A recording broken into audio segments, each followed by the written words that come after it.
लेकिन भाई ये साहब काशीराम ने बोला था कि लीडरशिप जो है लोगों में पैदा कीजिए, उसके लिए आप क्या कर रहे हैं अभी? देखो, मध्य प्रदेश में 230 विधानसभा है और 230 विधानसभाओं पे जहां जहां भीम आर्मी आजाद समाज पार्टी का संगठन है, हमने प्रयास किया कि वहां से हमारे लोग चुनाव लड़े। जहां दूसरी पार्टियां धन बल के आधार पे सक्षम लोगों को चुनाव लड़ा रही है, वहीं आजाद समाज पार्टी के विधानसभा लेवल के कार्यकर्ता, जिला लेवल के कार्यकर्ता चुनाव लड़।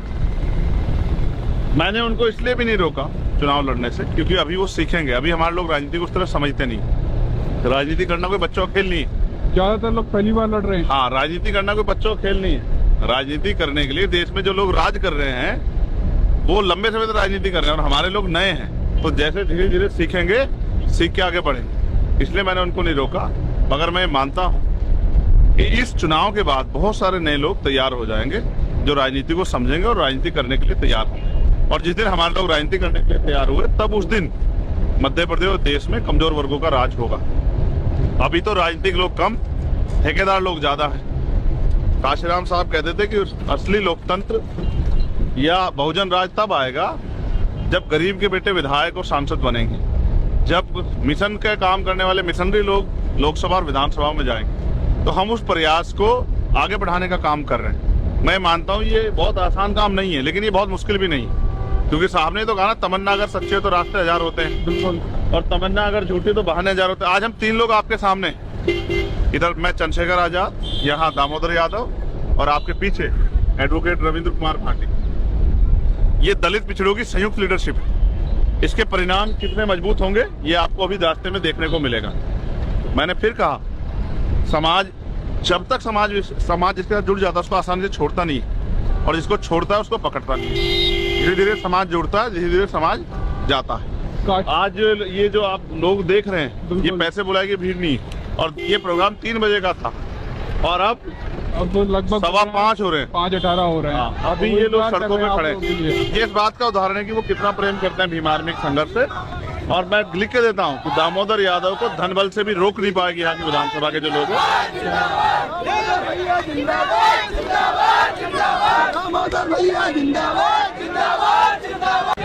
आपके पास सबसे अच्छा मौका आया है, मजबूत प्रत्याशी और मेहनत करने के लिए हम सब लोग अपने व्यक्ति को आगे बढ़ा के ताकत बना लो, क्योंकि ये फैसला अगले 5 साल के लिए है।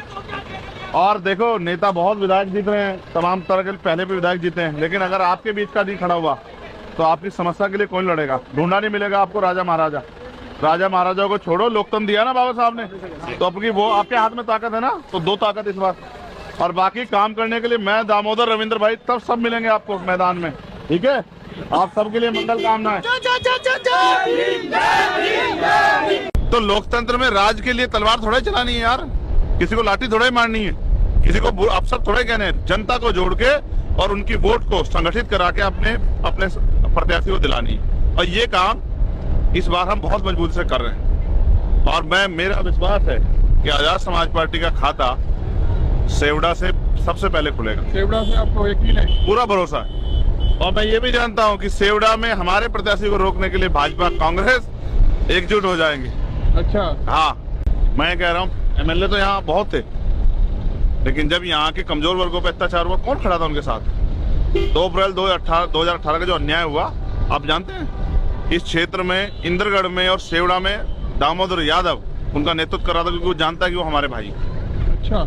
हाँ, और इसके लिए यहाँ की पूरी बीजेपी सरकार उनके पीछे बढ़ गई, उनके ऊपर मुकदमा चलाया जाए, और पूरे जोर भी लगाए मुकदमा चलाने के। लेकिन किस बात के मुकदमा चलाओगे? Protest, right to protest constitution देता है, सरकार थोड़े रोक देगी। तो इसलिए मैं कह रहा हूँ, लोग अच्छा बुरा और अपना पराया जानते हैं। अब लोगों को फैसला लेना है कि उनको कैसा विधायक चाहिए। ऐसा जिसको वो किले में ढूंढने जाए या फिर ऐसा जो उनके लिए, जनता के लिए सड़कों में मिले। कल आपको पता है हमारे प्रत्याशी में मुकदमा हुआ, किस लिए हुआ? जो किसानों के उनकी फसल के दाम नहीं मिल रहे थे। 3100 रुपए की फसल खरीद के 2800 रुपए पेमेंट हो रहा था, तो वो उनके लिए संघर्ष करने गए, परिणाम मुकदमा मिला। लेकिन हिम्मत नहीं टूट रही है। देखो, ये हौसला बता रहा है कि सेवड़ा हम लोग जीत रहे हैं। आओ भाई, आओ, दोनों भाई आ जाओ। बाबा साहब बड़ा भाई चंद्रशेखर भैया, बड़ा भाई चंद्रशेखर भैया। समय कम है, सभा में जाना है। अगर वास्तविकता में जिंदाबाद करना चाहते हो तो 17 तारीख को तुम्हारी ईवीएम का बटन केतली पे धस जाना चाहिए यहाँ से, बिल्कुल वरना ये मौका दोबारा कब आएगा? 5 साल बाद। 5 साल में बहुत कुछ बदल जाएगा, समझ रहे हो? को देखा एक बार, कभी बार केतली। ठीक है, तो आगे बढ़ो, मेहनत करो, हिम्मत करो। भाई अभी अभी मतलब आपको गोली लगी थी और आप ऐसे खुलेआम रोड शो कर रहे हो, डर नहीं लगता आपको? वो भी इतने ज्यादा, बिल्कुल ये किस चीज का तो डर? ओपन जीप है। बुद्ध ने कहा मृत्यु अटल सत्य है, मृत्यु हानि, जो पैदा हुआ उसको जाना। करके अगर जीऊंगा तो शायद उनके लिए, उनमें वो हौसला नहीं पैदा कर पाऊंगा जिनके लिए लड़ रहा हूँ। अगर मैं डर के छिप गया तो शायद वो फिर दोबारा कोई हिम्मत ना कर पाए। तो मेरी माँ ने और मेरे परिवार ने मुझे डरना नहीं सिखाया, और मेरे लोगों ने मुझे कहा कि आप आगे बढ़ो, एक चंद्रशेखर आजाद जाएगा, लाखों तैयार होंगे। अगर ऐसे पहले डरे होते तो क्या आजादी मिलती क्या? नहीं, बिल्कुल नहीं। तो डरने का मतलब ही नहीं है ना तो जिंदगी इन्होंने दी, ये ले सकते हैं वो कुदरत के भरोसे।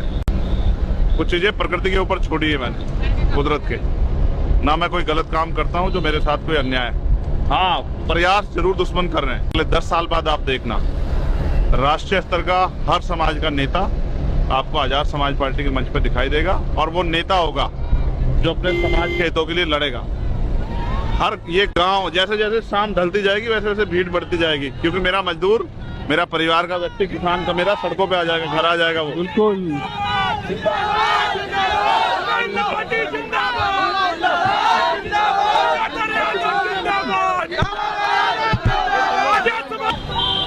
असल बहुजन समीकरण यहाँ है, किस क्षेत्र का? यादव प्रत्याशी हैं और दलित और गुर्जर समाज अपने कंधों पे बिठा के इनको विधानसभा भेजेगा। आप देखिए, अगर जातिगत जनगणना जैसे भाटी जी कह रहे थे, मैं उस बात को आगे बढ़ाते हुए कह रहा हूँ कि यहाँ 92% होंगे दलित, पिछड़े, आदिवासी और अल्पसंख्यक समाज के लोग। और अगर ये जातिगत जनगणना यहाँ हो जाए तो उनको पता लग जाएगा कि उन पर मुट्ठी भर लोग राज कर रहे हैं। जिस चाबी को से वो अपने आप ताले खोल सकते हैं, उस चाबी के, वो चाबी भी उनके पास नहीं है, और दूसरों के दरवाजों, गेटों के बाहर खड़े हुए हैं। ये जो गेट हमारी बैरिकेडिंग लगा के हमारे अधिकारों से हमें रोका गया है, इसको हमारे लोग इस बार तोड़ देंगे। देखने, एक नया सवेरा, एक नई रोशनी जो है मध्य प्रदेश में पैदा होगी, और उसके परिणाम ये होंगे कि भविष्य में आजाद समाज पार्टी हम विकल्प बनेगी। 2, 4, 10 सीटें जीतने वाली पार्टी नहीं, विकल्प बनेगी।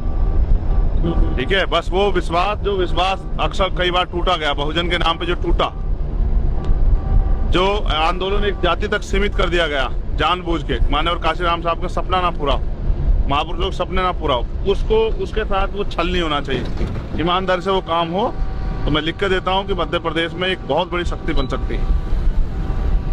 बहुजन यानी कि जिसकी इतनी संख्या बारी, उसकी उतनी हिस्सेदारी। तो जब हम अपने भाइयों को कुर्सी भी देंगे, पद भी देंगे, MP MLA बनाएंगे, तो वो हिस्सेदारी मजबूत होगी। भविष्य मध्य प्रदेश में बहुजन राजनीति का भविष्य बहुत उज्जवल है।